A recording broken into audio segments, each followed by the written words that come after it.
It is known throughout the academic world, the medical world. It is known throughout the Air Force, and above all, it is known throughout the CIA that the air intelligence at Wright-Patterson Field has in its possession a spacecraft, 31 feet in diameter, and it is entirely undamaged except for a hole, small hole, broken in the plastic dome, the transparent plastic dome which covered the cockpit. And because of this accident in space, the 12 small human beings died suddenly of decompression in the purely mortal way that the Russian astronauts perished last year in a similar accident of decompression during re-entry. They were not shot down by our fighter planes.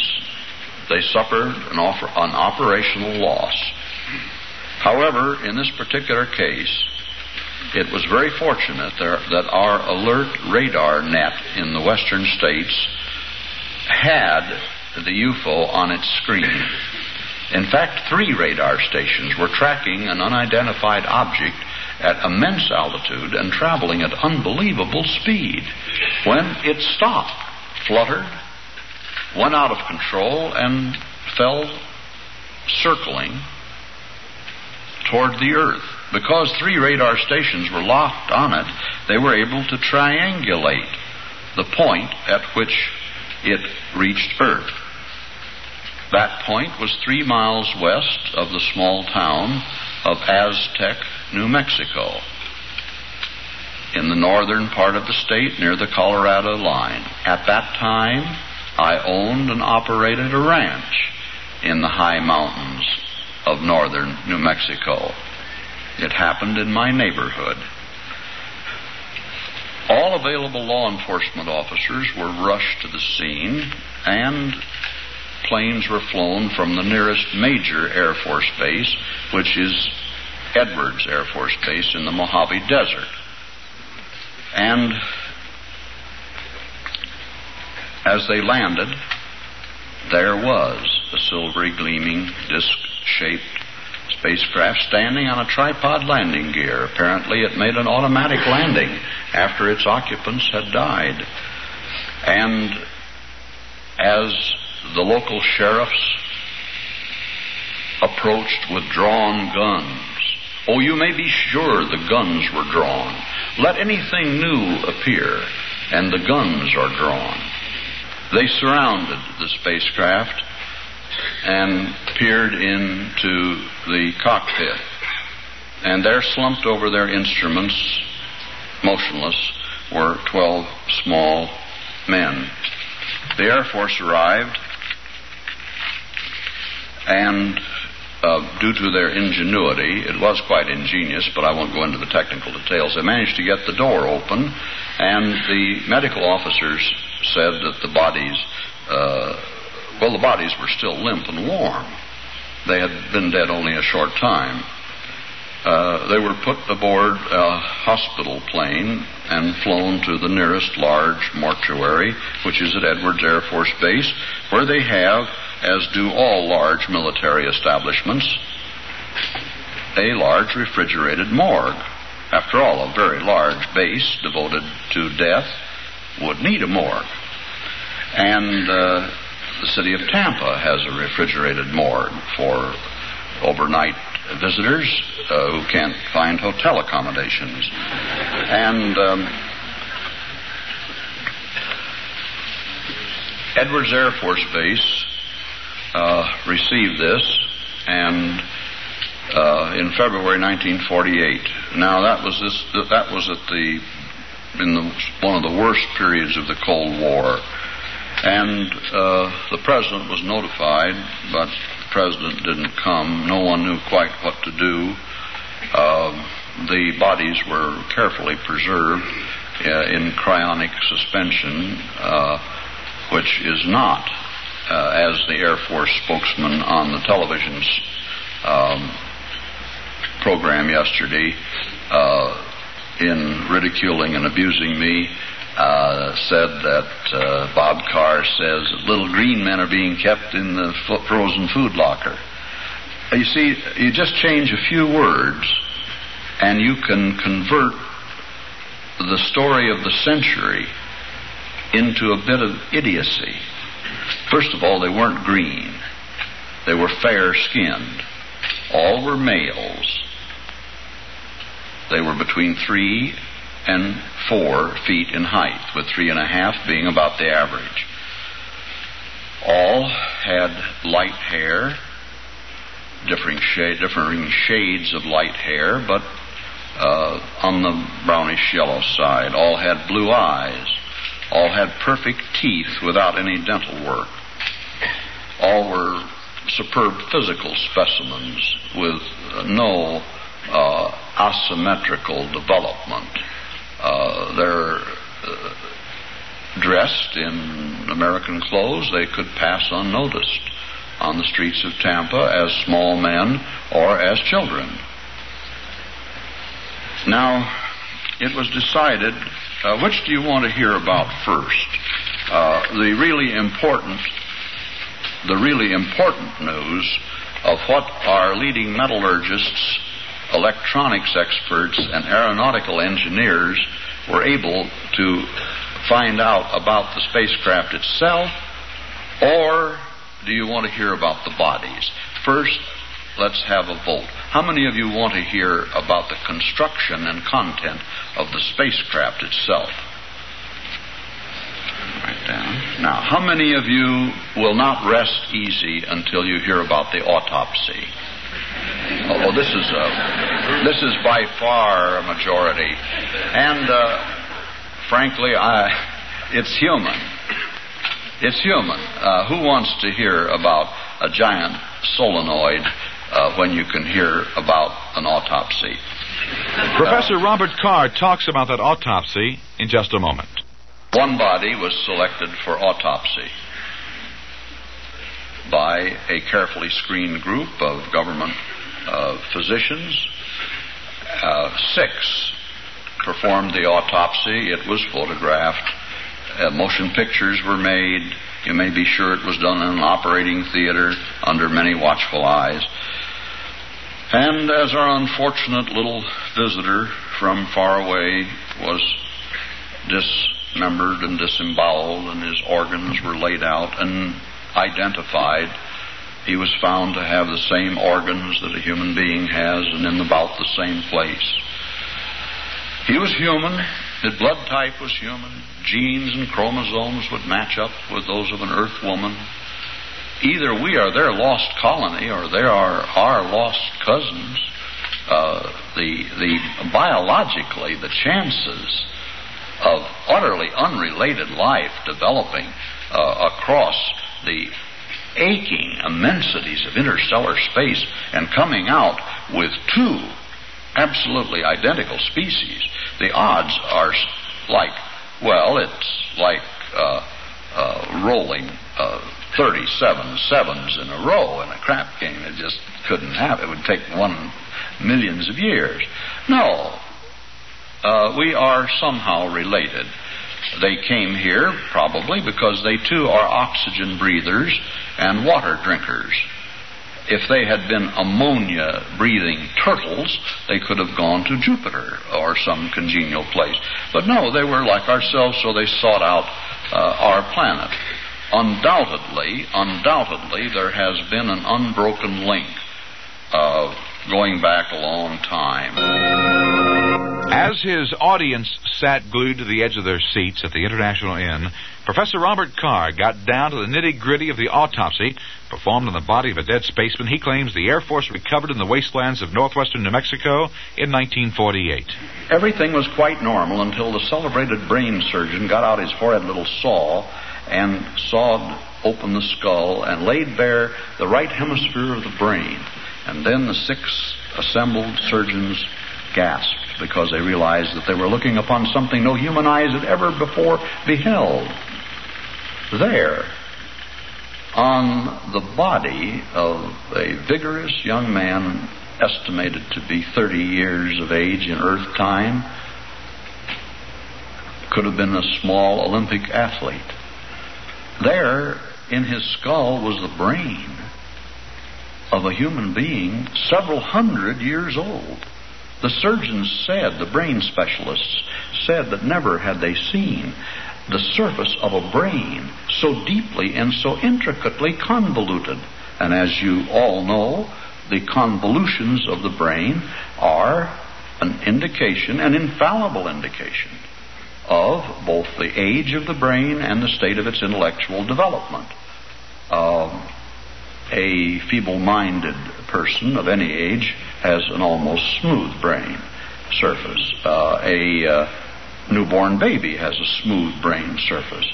But as age and intellectual development occur, the convolutions become more pronounced. These are little folds and rivulets. You've seen them. And they had never seen so highly convoluted a brain. And if the same biological standards apply to their planet that apply to this, there was a man several hundred years old who had been spared the infirmities of age and had never known senility. What a gift this would be if they could tell us how they do it. Ponce de Leon and his fountain of youth. If they could share their medical secrets and other hygienic secrets with us, what a gift this would be to the human race. How much more amazing than the weapons I must tell you about, or the means of propulsion that the Russians at this moment are doing everything to try to capture, would be the gift of life to the human race. This is what the Air Force is striking aside every day by armed attacks upon unidentified flying objects which have done nothing hostile toward the United States except possibly fail to answer the recognition signal of the day in the right idiom.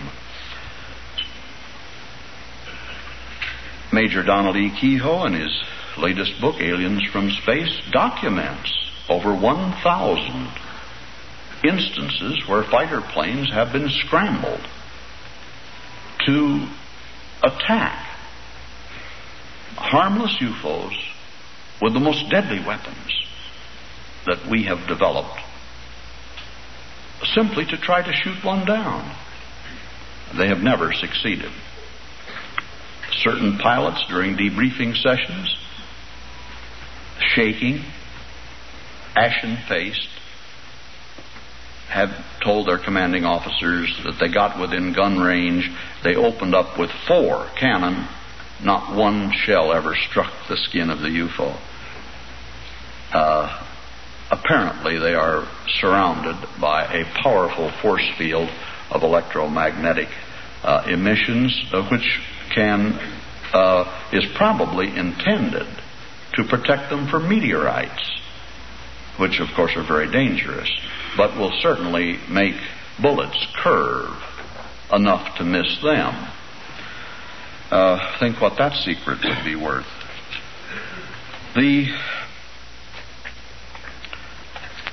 This great age of the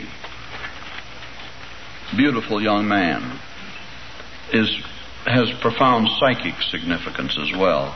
Think what an opportunity it would be to develop the psychic powers, to develop culture, to develop literature, history, and how little space travel would mean to a race whose lifespan was several times longer than our lifespan. Ladies and gentlemen, I am an old man, a retired professor. I have spent my life in the pursuit, however feeble and limping, the pursuit of truth. And I can tell you that the central tragedy of the human race on this planet is not the curse of war, horrible as that is. It is not the burden of poverty, inexcusable as that is on a rich planet. It is not the grief and pain of disease, even, which is merely a measure of our ignorance, because our scientists are making valiant efforts to overcome disease. No, the central tragedy of human life is so commonplace that most of us never face it. It is the tragic brevity of human life. A man or woman just about learns to do his or her job well, and we retire them. They live a little longer and get a few glimpses of understanding, of comprehension, of psychic insight, and we bury them. The life is over long before 100 years. A 100-year-old person is quite a curiosity and is usually quite feeble. Or as a Pennsylvania Dutch farmer said to me in a very pithy statement, which is much more eloquent than my plea, so slow we get smart, and so quick we get old. That is the tragedy of human life, and that is one of the secrets that our friends from space, that is one of the benefits they might bring us in this 20th century. If we would only stop shooting at them and let them land in peace at a designated safe zone in the southeastern United States, southwestern United States, at a certain part of New Mexico where there are no military installations for many miles, would be plainly designated as a safe landing zone. This is Operation Lure. And I want to tell you that in the entire 25 years that we have been shooting at them, there is not one authenticated case of a UFO intentionally harming a human being. Imagine what patience and what forbearance for them to have been fired upon and chased and repulsed in their efforts to be friendly, and not once to have harmed a human being. Let us prepare our minds then by banishing fear.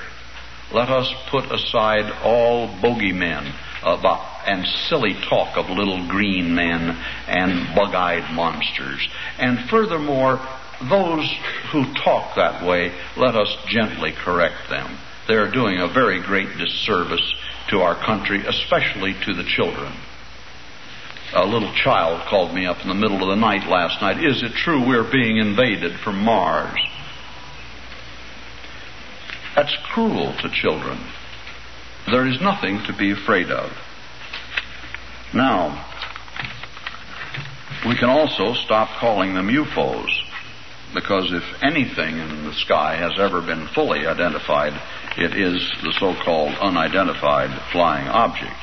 The Air Force has spent millions photographing them up close, studying them, measuring them, and have quite a collection of photographs, hundreds of feet of motion picture film, and all of this, of course, had to be withheld from the American people. Not through any sinister conspiracy, but for our own good. Because back in the days when this material evidence came into the possession of air intelligence, most of you are too young to remember, but we were in the worst days of the so-called Cold War. People here in Tampa were digging air raid shelters in their backyards. If a truck backfired, school children dove under the desks thinking the Russians had attacked. And when the spacecraft itself, with the 12 dead occupants, was picked up, then, of course, the Central Intelligence Agency had to intervene. Up until that time, it had been an Air Force problem, chasing spooks, chasing something. But when a foreign intrusion occurs, the appearance of the CIA on the scene is prima facie evidence that the UFOs are real. Let me repeat. The CIA would never have taken over had there not been real UFOs from another world. How foreign can you get? So, they, in their wisdom, caused the Brookings Institution in Washington to make a national survey of what to predict what the effect on the American psychology would be if the President came on the air and calmly announced, ladies and gentlemen, these things you're seeing are real. They're from another world. They are piloted by intelligent, small human beings like ourselves. There is nothing to be afraid of, and will everybody please stop shooting at them? The Brookings Institution replied that this must never be released because the American people are teetering on the very ragged edge of hysteria already. The nervousness, the tension over the Cold War is so great that for the President to make such a statement official, to give it sanction, would be too much. Too many people would go over the deep end. At the end of his address, which lasted 1 hour, Professor Robert Carr opened the floor to questions. Each had to be handwritten and handed to Ralph Bloom, who was moderating the symposium. I was able to get 3 questions answered. The first dealt with Carr. Did he see the flying saucer which he claims crashed in northwestern New Mexico in 1948? I didn't get up to Farmington until it had been removed. However, the population of Farmington has not calmed down yet. And I have seen on 2 occasions, along with 5 million other Americans, I have seen saucer-shaped discs at high altitudes passing from cloud to cloud that were metallic mechanical constructions. I have never been in the hangar at Wright Field because an innocuous non-entity of a little college professor like me could not possibly have the exalted security clearance necessary to go in. However, people with exalted security clearances do retire, and they do get mellow, and they do talk. Professor Carr, on October 14th, you mentioned 2 flying saucers. What about the second one? The second disc was found 2 weeks later, 200 miles south of Farmington, New Mexico. It was spotted by an air patrol, and when they landed, they found it was an old wreck. The disc was half burned, and there were some charred, decayed, partly mummified bodies in there. It was of little scientific or biological use. It was, however, removed and is being kept at Wright-Patterson Field. It's the second one, not nearly as interesting as the perfect one. Next. Are there any other craft in captivity? There was a crash in Mexico, and investigators tried very hard to find what became of the material evidence. And apparently the CIA was so well organized in Mexico that they were able to remove the entire evidence from the state of Mexico to somewhere other than Wright-Patterson Field. Wright-Patterson Field is a sort of a cover for the second-rate stuff. The really first-rate stuff is somewhere in Virginia at a location that even I have never been able to pinpoint. My third question asked Dr. Carr, where did these saucers come from? He responded by saying, that's one of the, in fact, the first question that President Eisenhower asked when he flew to Edwards Air Force Base and put his hand on the captured UFO. He asked the assembled generals and scientists, where do they come from? Not one had an idea. I have asked 3 astronomers and 4 astrophysicists the same question. This is the consensus, and it is also the consensus in the excellent selection of books out in the lobby, that the UFOs come from outside our solar system. There is no planet in our solar system rich enough to support the magnificent series of civilizations which is manufacturing and manning these craft and sending them. And interstellar distances would pose no difficulty to craft that could travel at 95% of the speed of light. In conclusion, Professor Robert Carr repeated what he said on October 14th. The Air Force is not telling the truth about flying saucers. It does, said Carr, have 2 saucers and 12 preserved bodies at Wright-Patterson Air Force Base in Dayton, Ohio. Refusing to name names of those who fed him information about what is allegedly hidden in Building 18, Professor Carr cited 3 sources. First, a high-ranking Air Force officer who he says was aboard the cargo plane that brought the craft back from Edwards Air Force Base. a security guard at Wright-Pat, and third, a biologist. According to Carr, he spent every winter in Florida, and it was an ongoing thing. He even had in his possession the biological section of the general report, which had been torn from the much larger report. It was all ragged on the edge.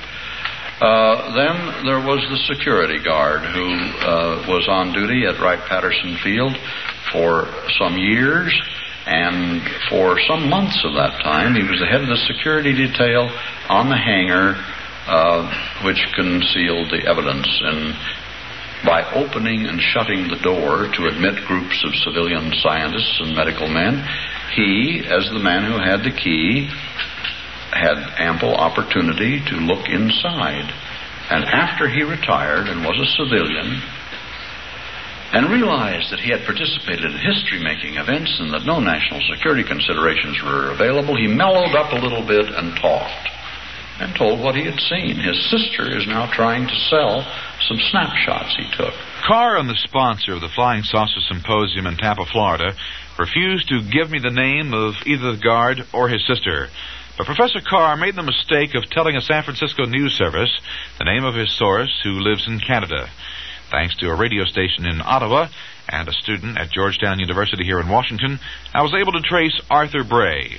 2 nights ago, I asked him if he was the security guard Professor Carr quotes as a primary source for the flying saucer story at Wright-Pat. I did not serve at Wright-Patterson Field. I have no first-hand knowledge of the subject. So I don't know whether I can be of any help. Dr. Carr, his statement is not accurate then? That is correct. Do you have any knowledge of what he's talking about? Oh, yes, I do. I've seen the recent news reports on this subject and Carr's statements concerning the matter.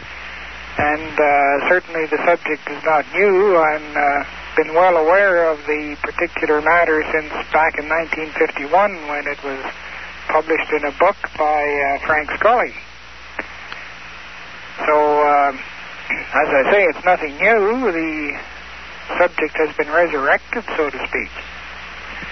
Now, whether the matter is factual or not, I have no way of knowing. We ran into the same brick wall when we came into information a few weeks ago from John Getter, a television reporter for Avco Broadcasting in Cincinnati.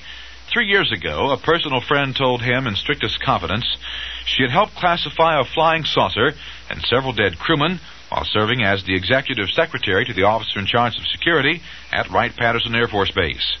The incident reportedly occurred in the late 1960s during the waning days of Blue Book, the official Air Force investigation of unidentified flying objects. When we sent Getter back to visit his old friend on the night of October 16th, she refused to repeat what she had told him earlier. She has been told, she says, that if she even discusses matters, which came across her desk when she was in the employ of the Air Force, that she can lose her, to begin with, she will lose her pension and so on and so forth, and after that they could end up prosecuting her.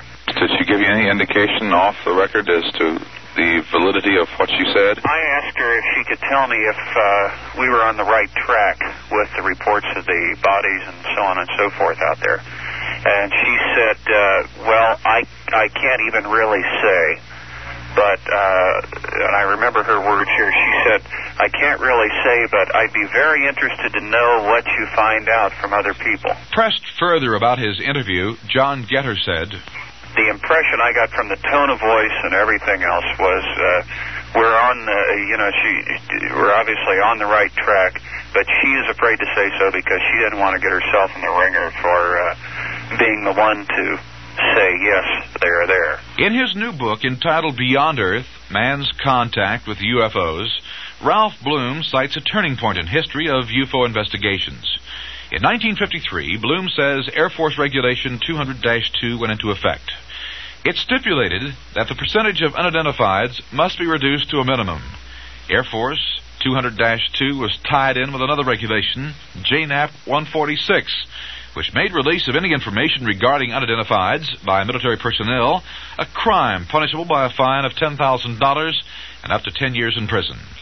Bloom writes on page 102 of his book, the fact that JNAP 146 is still in effect could explain the lack of enthusiasm you may encounter if you telephone your local Air Force base and tell them what has just landed next to your house.